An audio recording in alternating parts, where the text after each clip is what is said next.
Dios bendiga a todos los hermanos y amigos, Dios les bendiga de una manera especial. Les saludo en el amor de Cristo, en el amor del Señor. Estamos aquí nuevamente para seguir meditando en la palabra de Dios, inquiriendo en la palabra del Señor. Y hoy vamos a estar hablando acerca del tema de la frustración.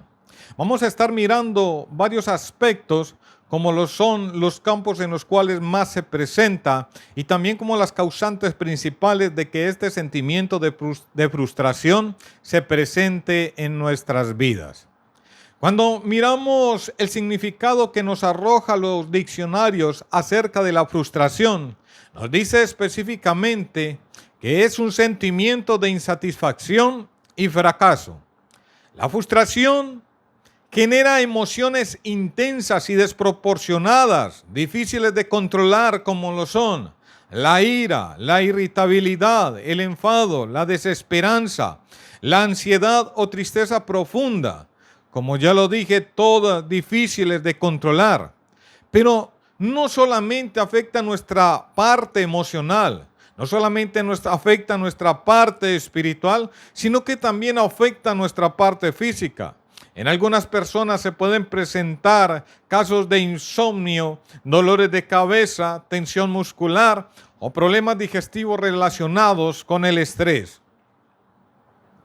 En el mundo cotidiano, la frustración se puede presentar en diferentes campos, como lo son lo laboral, lo social, en el hogar, en lo académico, en lo profesional.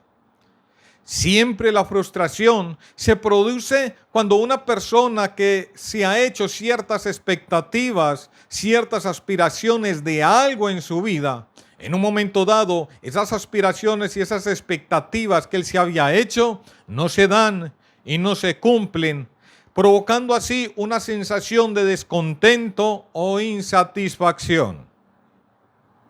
Es normal que en el mundo haya una gran cantidad de personas que experimenten o se encuentren experimentando en un momento dado este sentimiento de la frustración, pero ¿qué en el campo cristiano?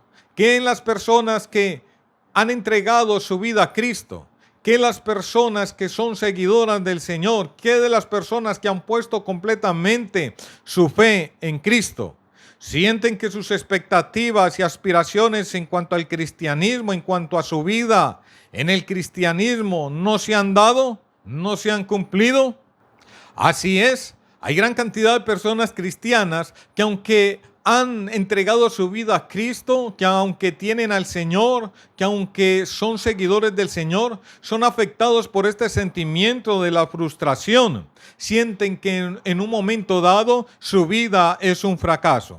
El gran problema con la frustración es que cuando este mal inunda nuestro ser, afecta nuestra vida, afecta nuestra alma, nos quita el ánimo de seguir adelante, nos quita el ánimo de seguir luchando, nos quita el ánimo de volvernos a levantar. Nos sentimos cansados, nos sentimos agobiados, sentimos que ya no podemos más, sentimos que cada día es un gran peso que nos oprime. Pero sobre todo, cuando este mal afecta nuestra vida profundamente, comienza a socavar nuestra fe, comienza a socavar nuestra confianza en el Señor, comienza a hacernos dudar de las promesas de Dios y comienza a hacernos creer que en un momento dado los propósitos y la voluntad de Dios en nuestra vida no se van a llevar a cabo.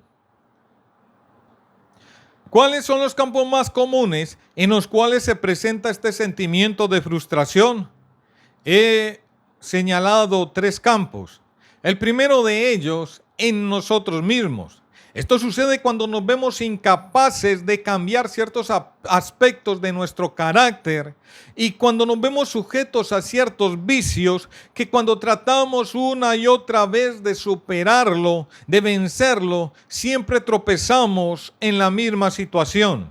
Inclusive, a veces creemos haberlo logrado, a veces creemos haberlo vencido, a veces creemos que ya se superó, pero que después de pasado cierto tiempo, de haber transcurrido ya un tiempo, nos damos cuenta que aquello aún permanece.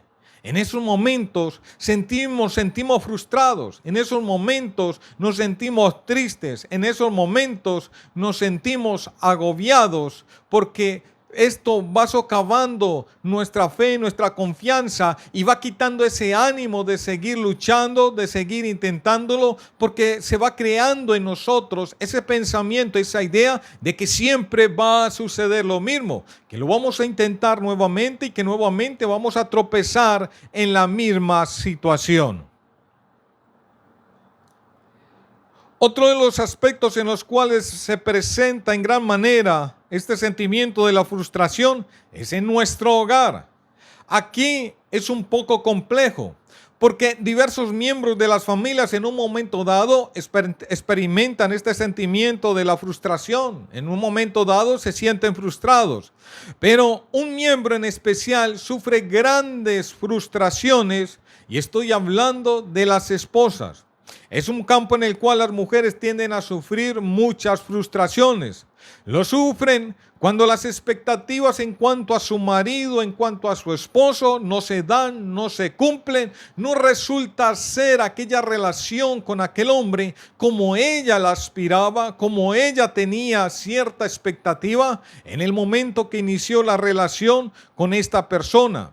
Sufren también de grandes frustraciones en cuanto a sus propios hijos, cuando estos no resultan ser lo que ella misma se había esperado o se había hecho una expectativa. Sufren también de grandes frustraciones en cuanto a su propia vida, cuando el matrimonio le resulta en un impedimento para la realización de su propia vida y de sus propias expectativas. Ahora, dentro del hogar, los hijos también tienden a sufrir frustraciones cuando su hogar no cumple con las aspiraciones y expectativas que él tiene acerca de un hogar, que él tiene acerca de un padre, que él tiene acerca de una madre. Cuando estas expectativas no se cumplen, los hijos tienden a sentirse frustrados. Cuando la relación hijo-padre, hijo-madre, cuando la relación entre hermanos, cuando la relación entre familia no es lo que él esperaba, de pronto ese apoyo que a veces siempre se espera, pero que en un momento dado no se da, entonces los hijos tienden a sentirse grandemente frustrados. Y también otro miembro de la familia que tiende a sentirse también frustrado es el esposo, es el marido, porque hay situaciones donde sucede a la inversa. Ya había hablado de las esposas, que en un momento dado aquellos maridos no cumplen las expectativas y aspiraciones que ella esperaba, pero también tiende a darse la viceversa. De manera viceversa, cuando el esposo esperaba ciertas expectativas y aspiraciones en cuanto a su esposa, en cuanto a la relación, en cuanto también a sus hijos, pero todas estas expectativas ve que no se cumplen, no se dan, y aquel hombre tiende a sentirse frustrado. El marido también tiende a sufrir frustración, pero relacionado también con el siguiente campo que he enumerado, donde tiende a presentarse en gran manera la frustración. Y estoy hablando del campo laboral y económico. En el marido, en este campo se relaciona tanto con él como con el hogar, porque el ideal siempre de un buen marido es querer dar cada vez una vida mejor a su familia. El marido, un buen marido, siempre quiere lo mejor para su hogar, siempre quiere lo mejor para su familia. Y sabemos que algo que siempre queremos mejor es darles un estado de vida mejor, una situación de pronto mejor que la que nosotros vivimos, que la que nosotros experimentamos de niños, de jóvenes, y nosotros queremos que nuestros hijos tengan una experiencia de vida mejor, vivan de una mejor manera. Pero cuando estas expectativas, estas aspiraciones que nosotros hacemos en cuanto a lo laboral, en cuanto a lo económico, con el ánimo de darle un mejor estado, una situación de vida mejor a nuestra familia, a nuestros hijos, no se dan, los maridos tenemos la tendencia a sentirnos grandemente frustrados.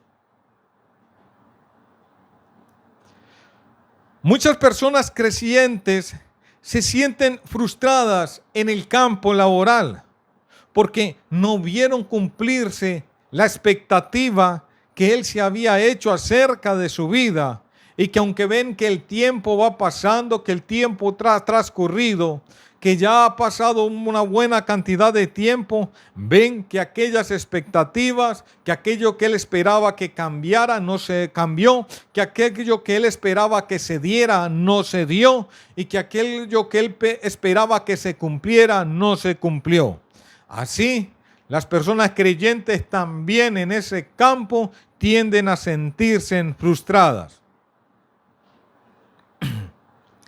Pero lo que vamos a analizar en el tiempo siguiente es la causa de por qué nos sentimos frustrados. ¿En dónde se origina esta frustración? Y voy a dar varias causantes de esa frustración, aunque su orden no implica que una de las razones sea más importante que la otra. Una de las causas por las cuales en el campo cristiano se da la frustración es debido a las malas enseñanzas.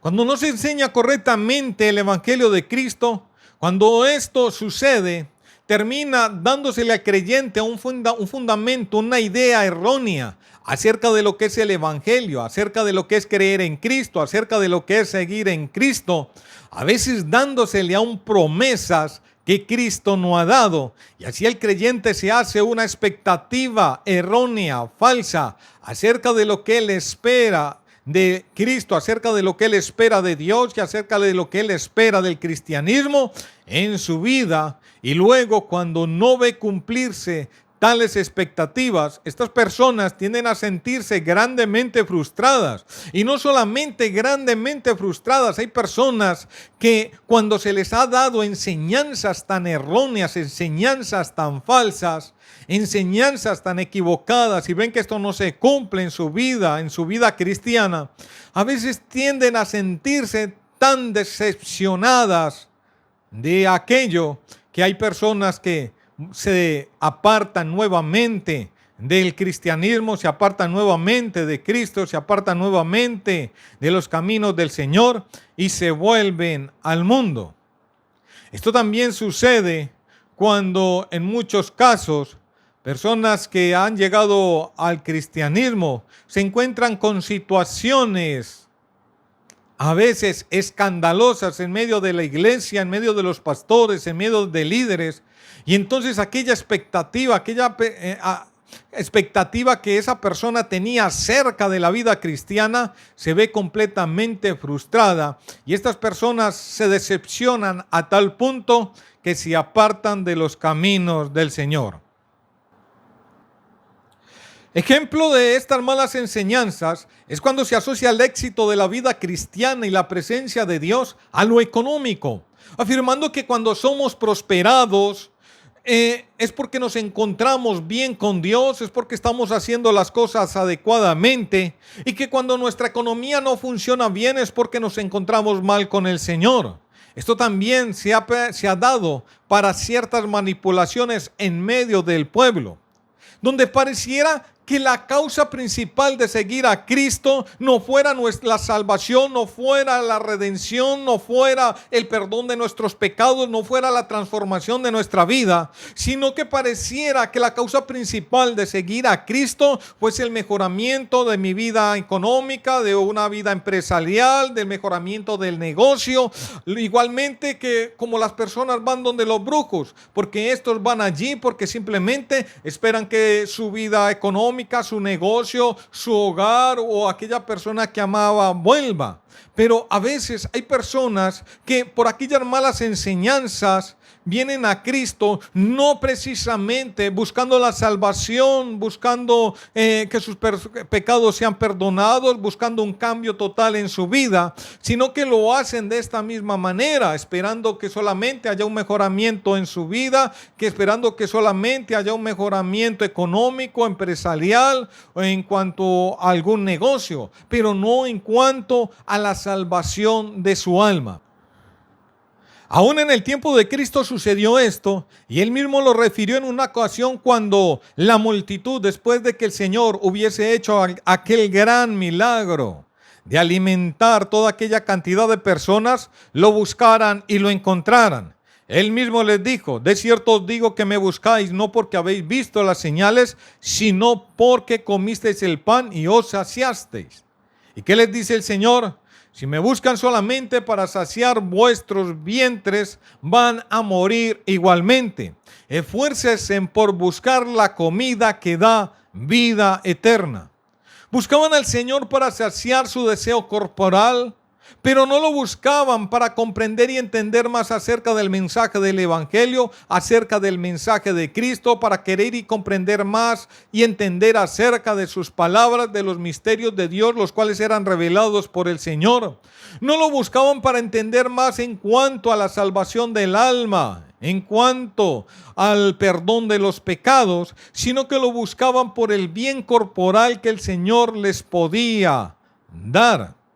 ¿Y qué sucedió? Que luego de esto, el Señor les dio lo que verdaderamente era importante, la palabra de Jesús, el mensaje. ¿Y qué pasó? Muchos de sus discípulos dejaron de seguirle. Gran cantidad de aquellas personas que le seguían se apartaron porque no podían tolerar las palabras de Jesús. Esto no era lo que les importaba. A ellos solamente les importaba el bien corporal que el Señor les podía dar. Pero no les importaba el mensaje, no les importaba la palabra. Y esta palabra, este mensaje del Señor les parecía demasiado duro, demasiado fuerte para ellos soportarlo, así que no podían comprender estas palabras, no les interesaba comprenderlas y lo único que les interesaba del Señor era el bien físico que les pudiera dar. Pero cuando escuchamos las enseñanzas de Cristo, cuando analizamos las enseñanzas de los apóstoles, cuando observamos el ejemplo de sus vidas, nos damos cuenta que el éxito de una vida cristiana en nada se relaciona con el crecimiento en cuanto a la economía, en cuanto a las riquezas, en cuanto a las posesiones. El Señor en ningún momento enseñó que el seguirlo a Él fuera el fin de nuestras dificultades, fuera el fin de nuestros problemas, que todas las dificultades, problemas y sufrimientos se fuesen a acabar por completo y que la economía sufriría un crecimiento sin igual. No, el Señor dijo claramente, seréis aborrecidos de todos por causa de mi nombre. Si hablamos en cuanto al éxito de la vida cristiana, qué mayor ejemplo que no es el apóstol Pablo. Pero, ¿qué dijo el Señor a Ananías cuando le mandó que fuese donde el apóstol Pablo? El Señor le dijo, ve, porque yo le mostraré cuánto le es necesario padecer por mi nombre. El Señor no le dijo, ve porque yo le mostraré cuánto ha de enriquecerse por mi nombre. Ni le dijo, porque yo le enseñaré que ya se acabarán sus problemas por mi nombre. Ni tampoco le dijo, porque yo le mostraré que no habrá de tener dificultades, o que no volverá a enfermar, o que no volverá a tener situaciones difíciles. Nada de eso le dijo el Señor. El Señor le advirtió, el Señor, esto fue un mensaje, pero a la vez una advertencia de lo que Él debía esperar y de las expectativas que el apóstol mismo Pablo debía hacerse de su vida en cuanto al servicio al Señor. El Señor en estas cortas palabras, pero específicas y verdaderas y reales, le dice al apóstol, esto es lo que tú vas a tener que esperar sirviéndome a mí. No esperes fama, no esperes gloria, no esperes reconocimientos, no esperes que te van a alabar, no esperes que te van a exaltar, no. Vas a padecer por mi nombre. Y esa palabra padecer lo resume todo. Eso indica dificultades, problemas, situaciones peligrosas. Y eso era lo que le estaba diciendo el Señor. Esto es lo que usted debe esperar al servicio mío. Padecimiento, dificultades, sufrimiento. Entonces, cuando el apóstol Pablo, sirviéndole al Señor, en un momento dado, estas situaciones se presentaron en su vida, dificultades, hambre, desnudez, persecuciones, malos tratos. Cuando esto se presentó en la vida del apóstol Pablo, él no se sorprendió. ¿Por qué no se sorprendió? Porque él ya lo esperaba. Porque era la expectativa y la aspiración que el Señor sembró en su mente desde un principio, en su corazón desde un principio. El Señor no le indicó nada diferente. Esto es lo que se va a presentar en tu vida. Entonces, cuando esto se presenta en la vida del apóstol Pablo, esto no le sorpresa. Él ya lo esperaba. Igualmente así lo sufre. El problema es cuando las malas enseñanzas, que eran expectativas en nuestras vidas, que no se van a dar, que no se van a cumplir. Y en un momento dado, cuando esperamos algo, se presenta completamente lo contrario. Entonces allí va a haber una grande frustración. Allí va a haber un gran descontento.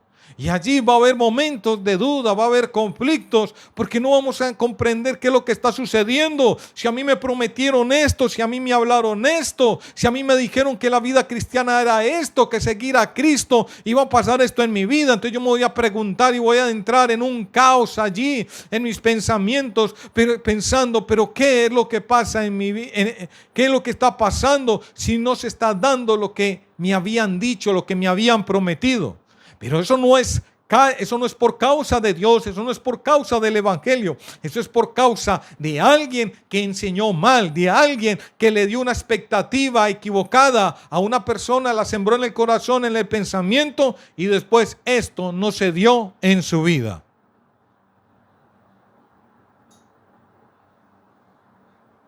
Aún el apóstol Pablo habla acerca de su vida en Cristo.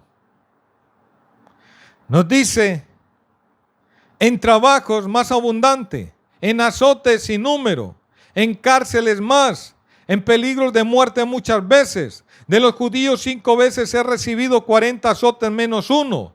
3 veces he sido azotado con varas, 1 vez apedreado, 3 veces he padecido naufragio. Una noche y un día he estado como náufrago en alta mar, en caminos muchas veces, en peligros de ríos, peligros de ladrones, peligros de los de mi nación, peligros de los gentiles, peligros en la ciudad, peligros en el desierto, peligros en el mar, peligros entre falsos hermanos, en trabajo y fatiga, en muchos desvelos, en hambre y sed, en muchos ayunos, en frío y desnudez.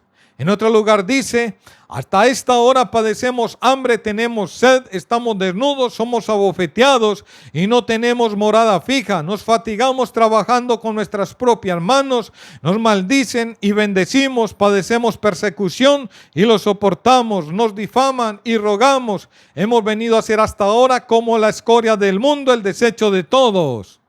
Mire lo que es la descripción de la vida del apóstol Pablo en Cristo, de lo que verdaderamente se presentó al servicio del Señor. Pero él dijo, todo esto lo he soportado. Gloria a Dios. ¿Por qué? Porque eso era lo que él se esperaba, porque Dios se lo anunció desde un principio.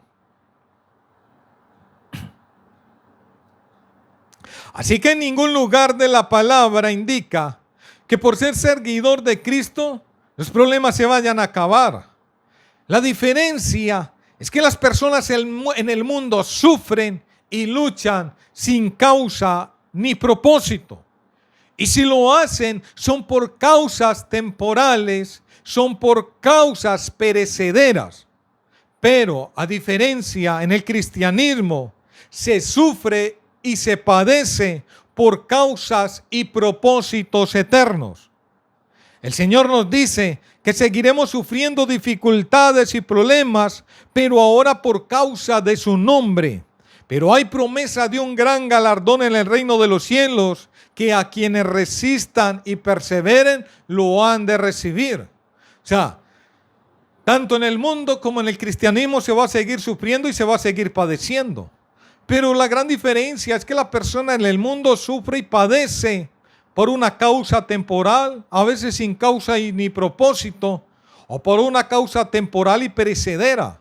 Y también cuando estas personas sufren en un momento y son completamente agobiadas, no hay quien allí que los pueda alentar, animar, levantar nuevamente, fortalecer. Pero a diferencia en la vida cristiana, la persona va a seguir sufriendo, va a tener padecimientos, pero con una gran motivación, con un gran ánimo, y es que hay un galardón allí esperándole en el reino de los cielos prometido por el Señor a los que perseveren y resistan. Y aún más, que el Señor ha prometido estar con nosotros todos los días, ha prometido ayudarnos, ha prometido fortalecernos, ha prometido llevarnos de su mano, ha prometido guiarnos, ha prometido no dejarnos solos. Cuando estamos agobiados, cuando estamos cansados, cuando nos sentimos débiles, el Señor está allí para fortalecernos, para levantarnos, para ayudarnos, para consolarnos. Él no nos deja solo, Él siempre nos está ayudando, Él siempre nos está sosteniendo, Él nunca nos abandona, no nos deja tirados en el medio del camino, no nos deja abandonados en medio de un desierto, en medio de una prueba, en medio de una dificultad, tanto que el Señor ha dicho que no debemos temer como tal la prueba, porque Él no va a permitir que seamos probados más de lo que podamos resistir, y Él ha dicho y ha prometido que a cada prueba Él le dará una salida. O sea, es decir, que por más difícil que se presente una situación en nuestras vidas, una dificultad, el Señor siempre va a presentar una salida, una solución, y eso es lo que nos da esperanza, y eso es lo que nos da ánimo, y eso nos debiera dar ánimo en todo momento, que cuando están estas dificultades tenemos la confianza, la promesa del Señor de que tras de esa dificultad va a venir una solución, va a venir una salida, porque el Señor lo ha prometido. Eso es la diferencia con la persona en el mundo. Él no tiene esa esperanza, Él no tiene esa salida, Él no tiene de dónde esperar, pero nosotros en Cristo sí lo tenemos. El problema hoy en día radica en que, por el afán de ganar adeptos, se anuncia un evangelio diferente. No el evangelio que nos dio el Señor, no el mensaje que nos dio Cristo, el cual es: arrepentíos y convertíos para que sean perdonados vuestros pecados. Cree en el Señor Jesucristo y serás salvo tú y tu casa. No. El mensaje que hoy es: acepta a Cristo para que tu negocio mejore. Acepta a Cristo y tu economía mejorará. Acepta a Cristo y tu hogar cambiará. Y resulta que en muchos de los casos la persona acepta a Cristo no con la esperanza del perdón de los pecados, no con la esperanza de que su alma sea redimida, no con la esperanza de la salvación, sino que acepta a Cristo, pero con la esperanza de las mejoras en su economía, de mejoras en sus aspectos de su vida, como lo es en su casa, como lo es en el trabajo, en la empresa, pero no objetivamente en cuanto a la salvación. Ahora, una persona en este caso se hace ciertas expectativas de que todo va a cambiar para bien en su vida, de que los problemas se van a acabar, de que va a aceptar a Cristo y va a llegar a casa y que todo va a estar excelente. Pero resulta que en algunos casos las personas aceptan a Cristo y sucede todo lo contrario. Algunos son echados de su casa. Algunos son abandonados, son dejados. A veces el marido acepta a Cristo y lo deja a su esposa. A veces la esposa acepta a Cristo y lo deja a su marido. A veces los hijos aceptan a Cristo y son echados por sus padres. Y entonces aquella expectativa, aquellas palabras que le habían dicho a aquel hombre, a aquella persona, a aquella joven, de pronto, ¿dónde quedan? En una gran frustración, porque no se da lo que esta persona esperaba.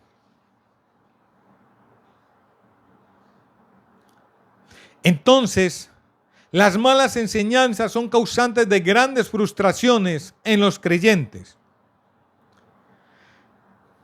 También una de las grandes causantes de frustraciones es la falta de aceptación de la soberanía y de la voluntad de Dios y la falta de entrega. A muchos de nosotros se nos olvida que entregamos nuestra vida a Cristo para ser gobernada por Él. Como dijo el apóstol Pablo, ya no vivo yo, sino que Cristo vive en mí. De modo que ahora no son nuestras expectativas, no son nuestras aspiraciones, no es nuestra voluntad, sino que ahora son las expectativas de Dios, el propósito de Dios y la voluntad de Dios. Y es que esto es lo que nos cuesta en muchos casos aceptar la voluntad de Dios. ¿Por qué razón?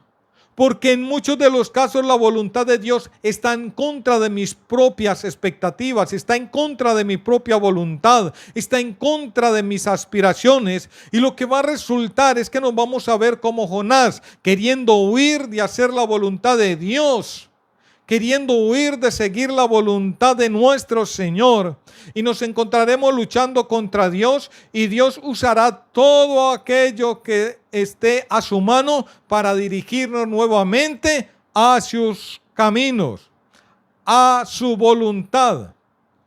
El resultado de ello es que en muchas situaciones en mi vida las vamos a interpretar como un fracaso.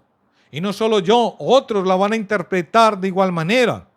Y no es que sean un fracaso, solo que como caminamos en contra de la voluntad de Dios, Dios se ve en la necesidad de frustrar nuestros propios planes, de frustrar nuestras expectativas de vida, de frustrar nuestros propósitos, sabiendo que el permitirlo nos alejará aún más de su voluntad, de su propósito y de lo que el Señor ha determinado para nuestras vidas, que Él sabe que es bueno para nosotros. Debemos recordar que el principal propósito de Dios es nuestra salvación. No es un título, no es cierto servicio, no, el principal propósito de Dios es nuestra salvación, porque ahora somos hijos suyos. Y Él como Padre sabe lo que es bueno para nosotros y lo que no lo es.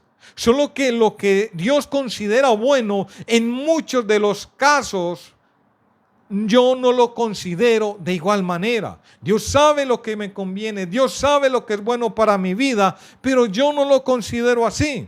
Y muchas veces nos vemos frustrados porque no vemos trabajos que estuvieron a punto de darse y en un momento dado se esfumaron. Igualmente proyectos que en un abrir y cerrar de ojos se acabaron. En muchos de los casos tenemos la tendencia a culparnos a nosotros mismos o a buscar culpa en algo, a mirar cierta falla en donde fallamos, y en un momento dado nos cuesta mucho entender la situación, y lo único que hay que hacer es aceptar, es comprender y aceptar que simplemente fue Dios el que no lo quiso. No fuimos nosotros. Fue Dios el que no lo quiso. Simplemente cuando algo Dios ha determinado que eso no me conviene, que eso no es bueno para mí, simplemente Él permite que estas cosas no se den. Dios solamente permite que se dé en mi vida lo que Él considera que es bueno para mí. Y cuando las cosas vienen de la mano de Dios, de la voluntad de Dios, no hay que lucharlas tanto ni hay que batallarlas tanto. Por eso es que a veces nos encontramos en ciertas luchas y en ciertos esfuerzos extremos porque simplemente vamos en contra de la voluntad de Dios. Es como aquel que quiere nadar en contra de la corriente. Se tendrá que esforzar demasiado y notará que después de mucho esfuerzo es muy poco lo que ha avanzado y el cansancio será grande. Pero cuando nadamos en el sentido de la corriente, nos damos cuenta que nuestro esfuerzo para nadar es demasiado poco y que a poco esfuerzo se avanza en gran manera. Es por eso que a veces nos encontramos en esas situaciones de gran presión, de gran esfuerzo, agotados porque simplemente estamos en contra de la voluntad de Dios y no nos estamos yendo en favor, en el mismo sentido de la voluntad, del propósito que Dios ha determinado para nuestras vidas. Ahora, como ya lo había dicho, que cuando son frustrados ciertos trabajos, son frustrados ciertos proyectos, son frustrados ciertos propósitos, la tendencia en algunos casos es darnos a la tarea de hallar un culpable, o de hallar una falla, o de hallar en qué fue lo que fallé, qué fue lo que hice mal. Pero cuando esta situación se presenta en nosotros, en nuestra vida, esto indica que el conocimiento de nosotros acerca de Dios es demasiado escaso e incorrecto. Es porque yo tengo un conocimiento acerca de Dios demasiado pobre y errado. Es porque yo al día de hoy no entiendo a quién es el Dios el cual yo le sirvo. Es porque yo al día de hoy tengo un conocimiento muy errado y muy pobre acerca del Dios de la Biblia. Es porque yo al día de hoy no entiendo que el Dios de la Biblia al cual yo sirvo es único, que no hay otro como Él, que es omnipotente, que es omnisciente, que es todopoderoso, que todo lo puede y que no hay nadie ni nada que se pueda interponer en su camino, en su voluntad, en su propósito. Pero hoy en día encontramos a personas falta de fe, de un conocimiento incorrecto acerca de Dios, enseñando a otros lo mismo. Y esto lo que va a causar es que cada vez aquella enseñanza va a ser más débil, va a ser más pobre, va a ser más incorrecta acerca de Dios. Y esto va a hacer que nuestra fe sea demasiado débil y demasiado pobre. Por ejemplo, hay quienes al día de hoy enseñan a otros diciendo: no dejes que Satanás te robe la bendición. Y esto es demasiado pobre. Y esto es una expresión que indica un conocimiento muy pobre acerca de Dios. ¿Por qué razón? Porque esto le agrega un poder a Satanás, el cual él no tiene. ¿Quién dijo que Satanás puede robar la bendición o impedir que Dios bendiga a alguien al cual Dios en su gracia ha decidido bendecir? Esto es una falta grande de conocimiento de la gracia de Dios. E igualmente esto hace que en vez de glorificar a Dios, en vez de exaltar a Dios, esto ofende a Dios porque está indicando que nosotros estamos sirviendo a un Dios no lo demasiado fuerte como para llevar todo propósito y para llevar toda su voluntad a cabo. Esto es una gran ofensa para Dios, porque debemos entender que Dios es omnipotente, es todopoderoso. Como dice la palabra, Él dijo y no lo hará. Dios todo lo que dice lo hace. Dios todo lo que dice lo cumple, porque Él es todopoderoso para hacerlo y no hay nada ni nadie que se pueda interponer en algo que Dios haya determinado hacer en una persona, en una vida, en una alma. Si Dios ha determinado bendecir a alguien por su gracia, nada lo puede impedir, porque cuando Dios bendice por gracia, lo hace incondicionalmente, sea la situación de la persona, simplemente lo hace sin ninguna condición. Y cuando no hay condición, no se puede acusar de nada, no se puede impedir como tal que Dios bendiga. Simplemente si alguien se levanta en contra de sí a reclamarle a Dios por qué bendice cierta persona, Dios simplemente le va a contestar y le va a decir: porque quise hacerlo. Nada más, no mirando la condición de la persona. Eso se llama gracia. Y cuando eso sucede, no hay nada ni nadie que pueda impedir que Dios bendiga a alguien quien en su gracia Él ha decidido bendecir. ¿No debemos acaso recordar lo que Satanás dijo acerca de Job? Ahí sí dice la palabra: ¿acaso teme Job a Dios de balde? ¿No le ha acercado alrededor a él y a su casa y a todo lo que tiene? Al trabajo de sus manos has dado bendición. Por tanto, sus bienes han aumentado sobre la tierra. Pero extiende ahora tu mano y toca todo lo que tiene y verás si no blasfema contra ti en tu misma presencia. ¿Pero qué dijo el Señor a Satanás? He aquí, todo lo que tiene está en tu mano. Solamente no pongas tu mano sobre él. Y nosotros sabemos lo que pasó. Satanás le quitó todo a Job. Le quitó sus tierras, le quitó las posesiones, le quitó sus casas, le quitó su familia, le quitó sus hijos, le quitó todo. Pero observemos que Satanás no se pudo pasar un solo milímetro del límite que Dios le puso, porque Satanás no pudo en ese momento afectar un solo cabello, afectar una sola parte del cuerpo, del físico de Job. Pero después Satanás va donde el Señor y le dice: he aquí,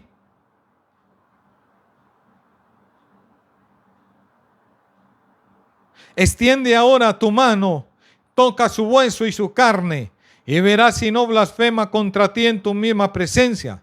¿Y qué le dice el Señor? He aquí, Él está en tu mano, mas guarda su vida. Y todos conocemos la historia de Job y cómo aquella llaga cubrió todo su cuerpo. Pero por más que esto vino a su vida, Satanás no pudo extralimitarse en cuanto a lo que Dios le permitió y nunca pudo tocar la vida de Job. Entonces, cuando nosotros tenemos estos ejemplos en la Biblia de cómo Satanás se tiene que sujetar completamente a la palabra de Dios también, y más ahora cuando el Señor Jesucristo le ha vencido allí en la cruz del Calvario, le ha quitado las llaves de la muerte, le ha quitado las llaves del infierno, le ha quitado allí todo su dominio, cuando lo ha vencido, cuando lo ha expuesto allí públicamente, cuando Dios, el Señor, nuestro Señor Jesucristo, ha tenido esta gran victoria sobre Satanás, como teniendo todo este conocimiento acerca de Dios, podemos pensar tales cosas que aún hay quien pueda interponerse en que Dios haga su voluntad, haga su propósito, cumpla su propósito en una vida, en un alma.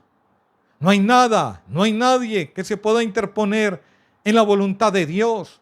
Satanás no puede hacer más de lo que Dios le permita que Él haga en nuestras vidas.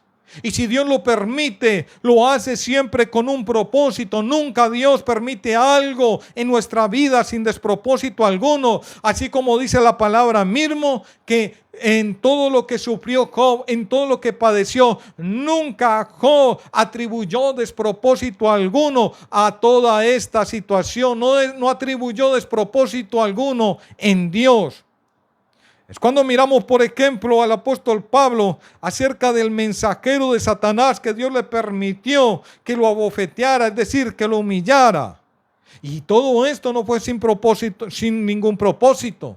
Mas aún el apóstol Pablo clamó al Señor de que se lo quitara 3 veces, dice el apóstol. ¿Y qué le dijo el Señor? Bástate mi gracia. Dios sabía que aquello le era bueno al apóstol. Dios sabía que aquello le convenía al apóstol. Aún al apóstol Pablo, imagínese, aún al apóstol Pablo le costaba conllevarlo, porque le pidió a Dios que se lo quitara. Pidió a Dios que apartara aquello. Pero como Dios sabía que era bueno para él, no lo hizo. Asimismo, si aún al apóstol Pablo le costó asumirlo, le costó conllevarlo, ¿cuánto más a nosotros? Entonces es lo que he venido diciendo. No siempre lo que Dios permite en nuestras vidas, que es bueno para nosotros, nosotros lo consideramos de tal manera. Pero el Señor sabe qué es lo que verdaderamente nos conviene. Sabe que para nosotros todo lo que Él nos permita es bueno, aunque para nosotros no lo sea tanto.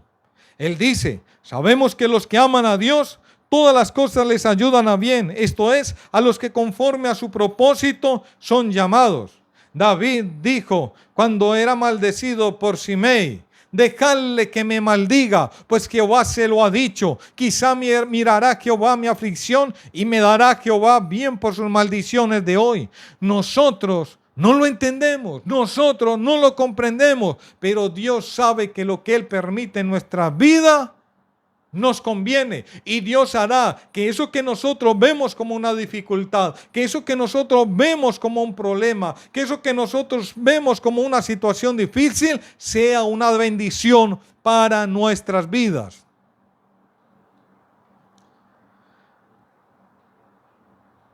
Podemos también sentirnos muy frustrados con nosotros mismos en cuanto a nuestro carácter, cuando queremos ser mejores para Dios, pero reconocemos que en nuestro ser hay cosas allí que no son tan buenas, hay cosas que allí que no son tan correctas, que hay cosas allí que están mal, pero que entre lo más lo queremos cambiar, más queremos que esto sea quitado, más tropezamos con ello.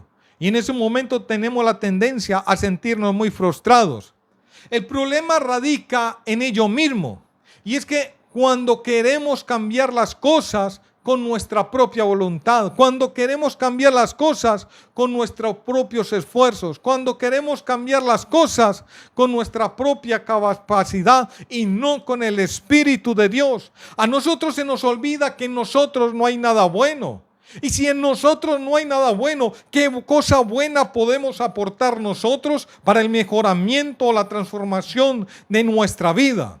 Nada. El único que puede cambiar nuestra vida es Dios. El problema es que a veces nos creemos autosuficientes y que nosotros podemos. De nada sirve hacernos propósitos voluntarios si la naturaleza del problema en mí no ha cambiado. Yo puedo proponerme no enojarme, pero si esa naturaleza, esa parte en mí, esa naturaleza no ha sido cambiada, no ha sido modificada por el Espíritu de Dios, la ira terminará venciéndome. Lo que tengo que hacer no es proponerme cambiar algo que no puedo. Lo que debo hacer es buscar y llenarme del que sí lo puede hacer, del que sí puede cambiar mi vida, del que sí puede cambiar el problema desde raíz. Es como cuando a veces nosotros llegamos y cortamos en el campo, en la tierra, cierta maleza y lo hacemos sabor de tierra, pero no arrancamos su raíz. Nos damos cuenta que por un tiempo no lo vamos a ver, por un tiempo no se va a notar, pero con el tiempo, cuando el tiempo le sea favorable a esa raíz, entonces ella va a echar retoño y va a comenzar a levantarse nuevamente. Y sucede que cuando usted corta algo, aquellos retoños que levantan nuevamente tienden a ser más fuertes. Entonces, eso es lo mismo que pasa con esas situaciones en nuestras vidas que no podemos cambiar. A veces nos hacemos el propósito de cambiarlas y por un momento utilizamos nuestra voluntad para hacerlo y resistimos, pero como aquella raíz sigue allí, como no ha sido modificado y cambiado esa naturaleza allí, entonces cuando el tiempo o una situación le es favorable a esa raíz que está allí, inmediatamente aquello comienza a echar retoño y aquel mal que en un momento a veces llegamos hasta pensar que ya lo hemos superado vuelve a aparecer. Y la seña de esto, de que vuelve a aparecer, es para indicarnos que aquello no ha sido superado, sino que allí permanece todavía. Es la respuesta de Dios diciéndonos: vea, esto no se haga ideas falsas, esto aún está en tu vida, esto aún está en tu corazón. Y entonces lo que tenemos que hacer no es buscar soluciones en nosotros mismos. Lo que tenemos que hacer es buscar en Dios, es buscar en el que lo puede hacer, es buscar a Cristo, el que puede cambiar nuestro corazón, es llenarnos de su presencia. Por eso el Señor dice: haced morir todas las obras de la carne por el Espíritu. No por nuestra fuerza, no por nuestra voluntad, no por nuestra capacidad, sino por el Espíritu de Dios, por el Espíritu del Señor.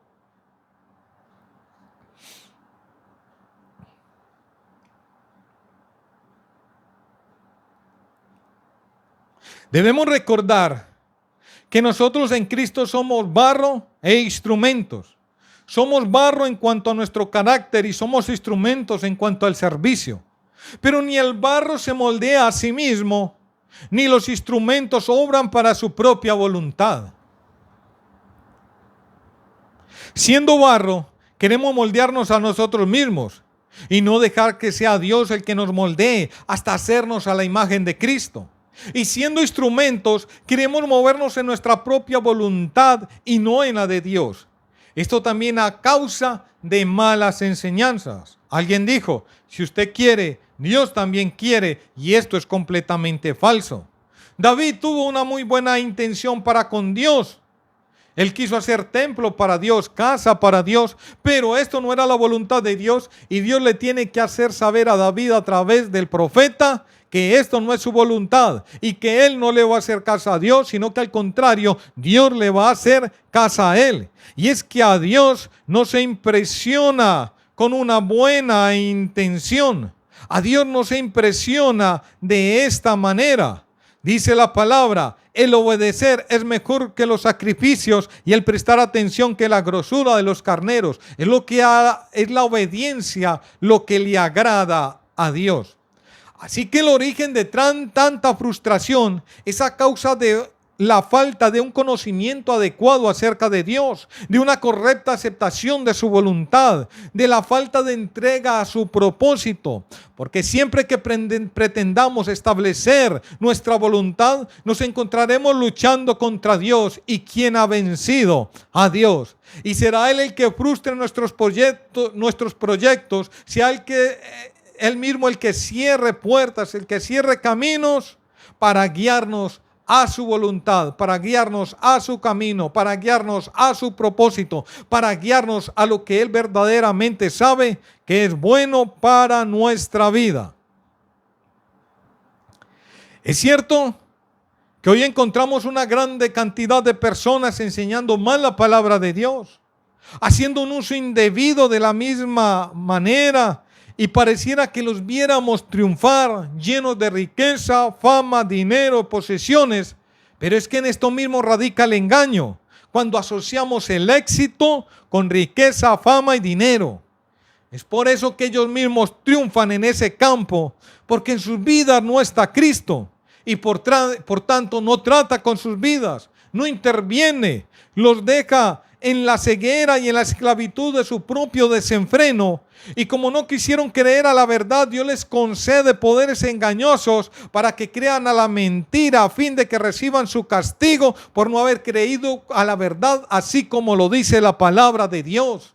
Esto mismo nos es como señal de que Cristo mora en nuestras vidas, cuando no vemos todos nuestros deseos y anhelos cumplidos, cuando en muchos casos vemos nuestros planes frustrados, cuando vemos que no podemos hacer todo lo que queremos a nuestro antojo, cuando vemos ciertos planes esfumarse, cuando vemos a veces propósitos fracasar, cuando vemos que todas estas situaciones hacen que nuestra alma se sienta humillada, cuando nos hacen llorar y derramar lágrimas y nos sentimos completamente impotentes, cuando en medio de todas estas situaciones y con nuestros ojos llorosos y nuestra alma quebrantada, surge una luz de esperanza que me hace mirar al cielo y gritar Jesús y gritar Cristo.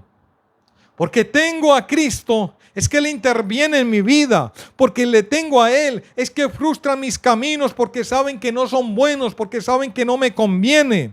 Porque me ama, es que me cierra puertas para guiarme solamente a su salvación. Porque me ama, es que muchas veces me dice no para cuidarme. Porque me ama, es que en muchos momentos el Señor permite que ciertas cosas no se den en mi vida. Así que cuando todos estos males sucedan en mi vida, no te culpes a ti mismo, no culpes a los demás de ello, ni siquiera culpes a los demonios y a Satanás.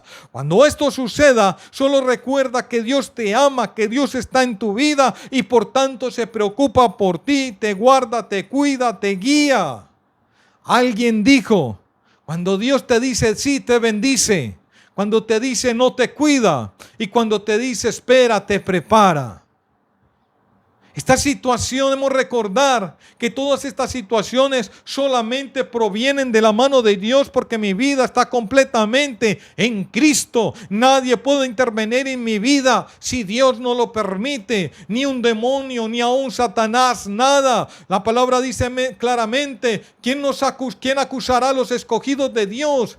¿Quién acusará a los escogidos de Dios si la justicia de Cristo está en mi vida? No hay quien me pueda acusar delante de Dios. Pero el problema son las malas enseñanzas, que aún creemos que podemos ser acusados delante de Dios, cuando Cristo, la justicia de Cristo es la que cubre mi vida, y cuando Él ha tomado en Él todos mis pecados y los ha clavado allí en la cruz del Calvario, cuando Él ha muerto para darme vida, y cuando en el bautismo yo he muerto juntamente con Él, para ser levantados en la nueva vida en Cristo. Ya no pertenecemos al mundo, ya la ley no tiene soberanía en nuestras vidas. Ahora vivimos solamente bajo la ley de Cristo, bajo la voluntad del Señor.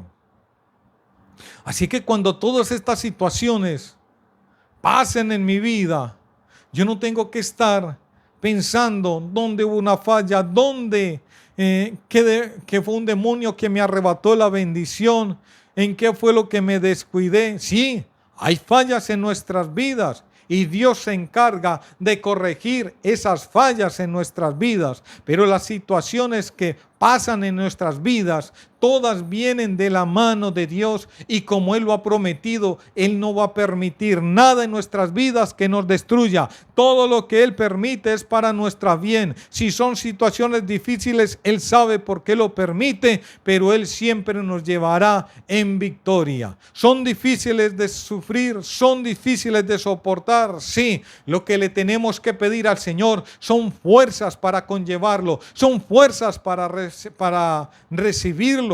No tenemos que huir de ello, no tenemos que huir de esas situaciones. Tenemos que pedirle al Señor que nos ayude, porque Él no nos dejará abnegar, Él no nos dejará quemar en medio del fuego, Él no nos dejará ser destruidos en medio de la prueba. Él está con nosotros, Él ha prometido estar con nosotros, y en medio de toda situación difícil, Él hará que esto se torne en bendición para mi vida. Al final de todo será bendición para mi vida. Tal vez no pueda entenderlo y comprenderlo en el momento, pero porque no lo pueda comprender y porque no lo pueda entender, no tengo que atribuirle eso a nadie, ni a nada. Tengo solamente que entender que es la voluntad de Dios, que si algo no se dio es porque Dios no permitió que se diera, pues porque Dios, eso no era para mí, fuese un trabajo, fuese algo. Si eso en un momento fracasó, fue porque Dios lo permitió, porque eso no era para mí. Cuando Dios determine darme una bendición, nada me lo va a quitar, nada lo va a arruinar, nada va a estorbar a Dios para que Él me bendiga. Las bendiciones que Dios ha determinado para mí no las va a recibir nadie más. Las bendiciones que Él ha determinado para mí las voy a recibir yo mismo. Nadie me las va a robar, nadie me las va a quitar. Tenemos que entender y comprender cuál es el Dios al cual servimos, y que Él es todopoderoso y todo lo puede, y en su gracia no hay nada que pueda interponerse a que Dios bendiga mi vida, mi alma y todo mi ser. Así, amados hermanos, Dios les bendiga y hasta una próxima oportunidad.